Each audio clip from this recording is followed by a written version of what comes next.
Alright, chat. So,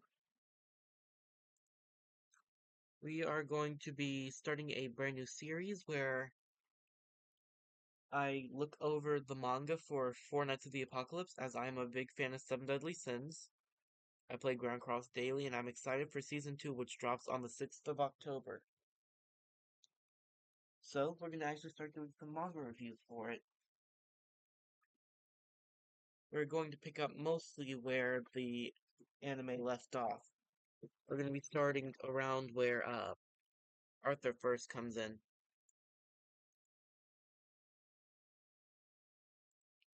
So, then for Reddit, we have the entire chapter list.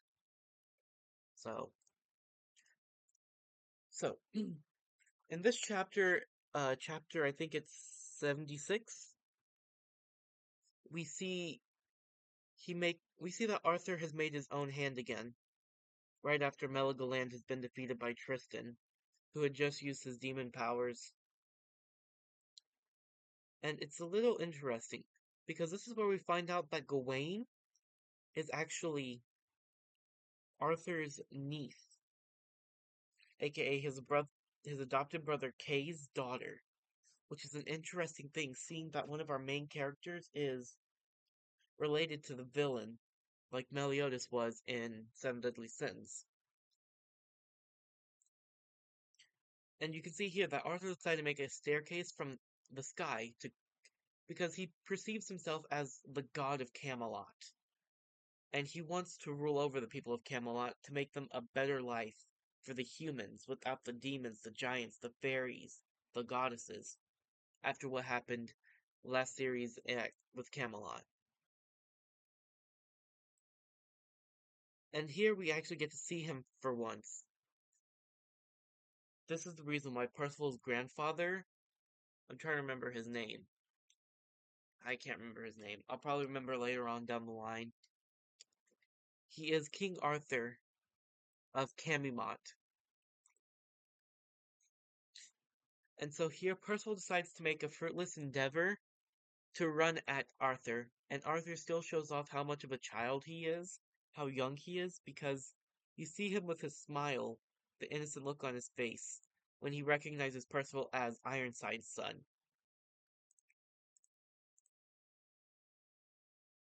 Then he goes back to being Arthur, King of Chaos, by literally slapping Percival away with his hands.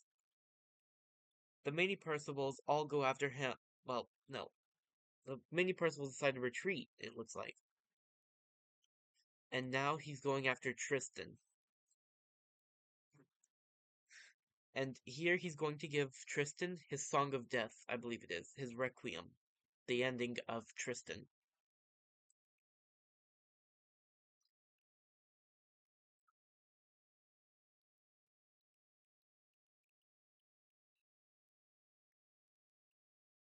Also, I find these really interesting because I like seeing a lot of this. I like seeing interview stuff behind the scenes.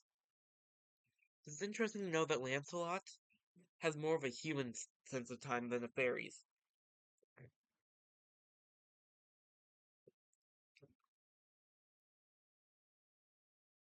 So, at this point, we see the beginning of the battle of Arthur and Tristan. Tristan goes in for a straight-on attack with his dual swords, Mael and Estarossa. Mael a goddess sword, and Estarossa a demon sword. And you can see that I can't tell if this is Arthur or Tristan talking. I think it's Arthur, because it seems like Arthur is actually starting to get serious at this point. But then he just basically knocks Tristan back with no thought. Obviously, all of the knights are shook. You got Dreyfus there, just being Dreyfus. So I believe that's Donnie. No, that's Niceans and Percy, and I believe this is Nasi. Not. Sorry, but Donnie and Gawain. And then Hendrickson notes that he is a lot different than before, than when he fought him. And then Dreyfus and the rest of the Holy Knights all gather together. My boy Pelio is just there standing. And then we realize that Arthur is not to be messed with because he has a what looks to be almost like a throne of swords somewhat. And then we see that I think that's his arm.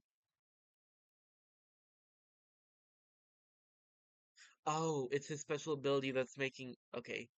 His ability, the king's authority, seems to make it so that way they can't move, almost like Esterosa's commandment.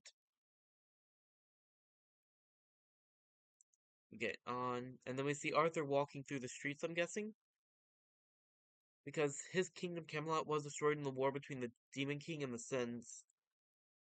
So either they choose to be with him or against him.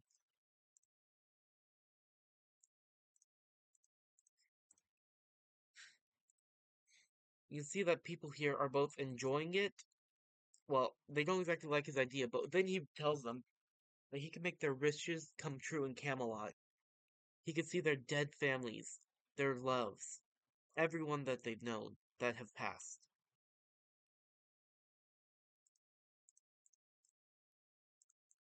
So then, after saying that, most people would think happy of. Most people agree with him, but there's also a lot that don't. And then Tristan, being Tristan, just straight up shot at him. Look at Tristan, so cool, like his father. Full counter, of course he has full counter, the one thing we all love. Full counter is an ability that reflects an opponent's magical attack back at them. There's also a physical version, but only Zeldris knows that. Tristan has this full counter because his father also has a special full counter. And then you see it. Lost Vein. And then we all see the way that Chaos Arthur remembers Meliodas.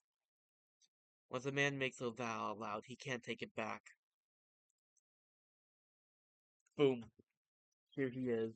Meliodas, King of Leones, leader of the seven deadly sins. Even if you lose your way, the seven deadly sins will be with you. Here we are, we're about to see one of the best fights I have ever seen in an anime or a manga.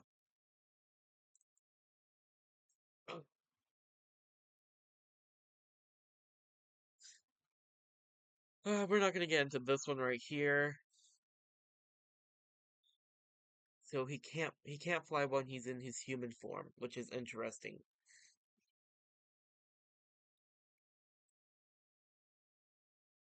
But you can still do the link quick stop, I think. It looks like.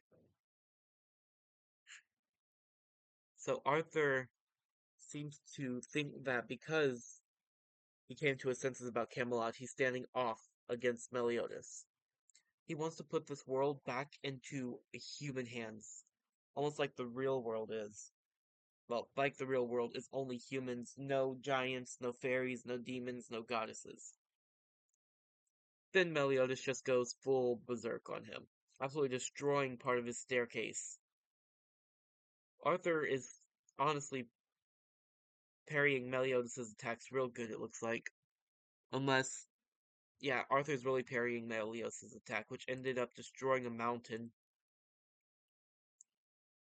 And then we all see that Dreyfus has the Knights return.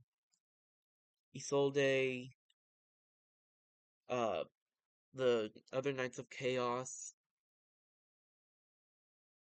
They said the light is a freaking catastrophe. That's what he is.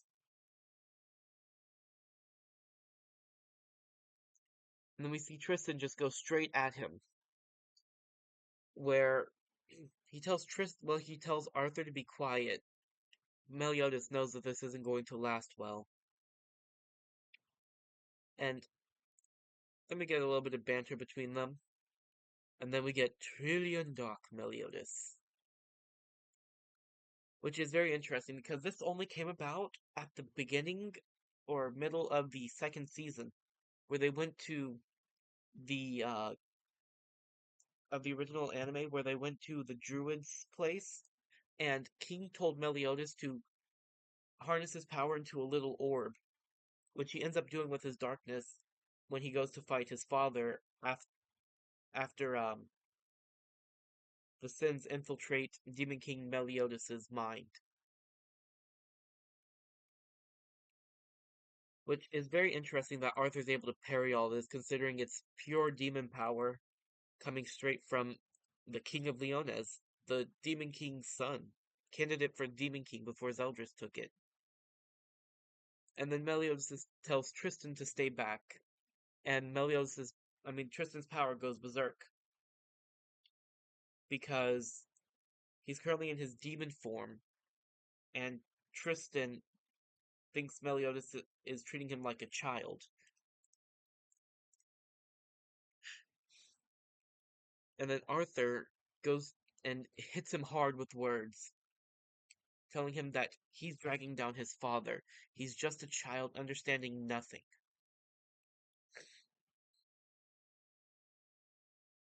And that Arthur would have been a lot more hurt, and Meliodas wouldn't have been damaged at all if Tristan stayed out the way. But Arthur then turns to Meliodas and tells him that he should not be worrying about his son.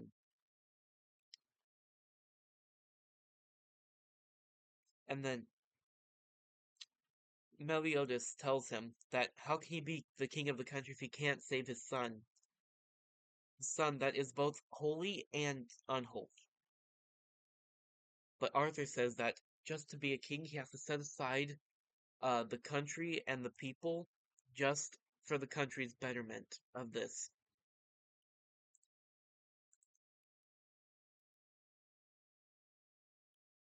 So then he must. Oh, sorry, my brain's just breaking. I don't know what I'm saying right now. So what he's saying is, no matter what happens, to be a good king, you have to ignore your citizens and their feelings and do what's best for the country. Even if it means losing your wife, your son, or others that you care about. Meliodas decides to protect his son somehow against Arthur's slashes. He's totally that would make sense, yeah.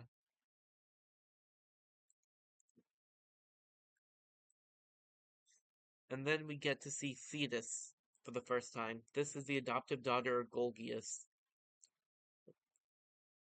which is interesting because I because the last time we saw Golgius was after Meliodas died. We didn't see him anywhere after that. But in the side story of Golgius, we find out that he lived and he leaves the Holy War and he adopted a girl named Thetis, who is the reincarnation of Darieri.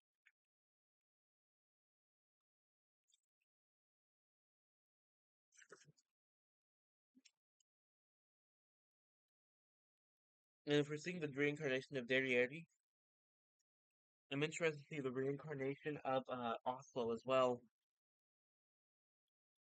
Also, we've got Slater back with a beard. And then we see that Arthur's sword is broke, and Tristan just absolutely lunges at everyone. Then Tristan just gets absolutely knocked out of the battle.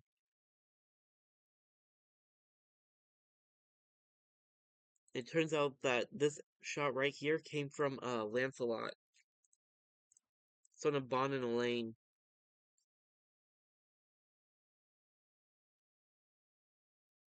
A little banter. And then we find out that King Arthur somehow got hurt. And then Lancelot just ended up punching him.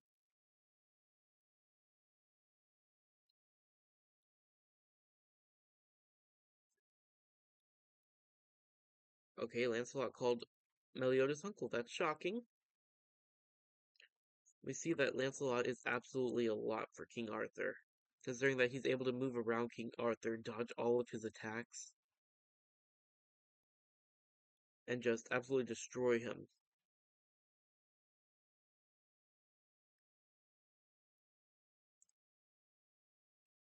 And oh, here we go. He's awakening the power of chaos, it looks like. And then he seems to recreate what looks to be something close to Zeldris' ominous nebula in terms of attack. But then he just gets absolutely annihilated.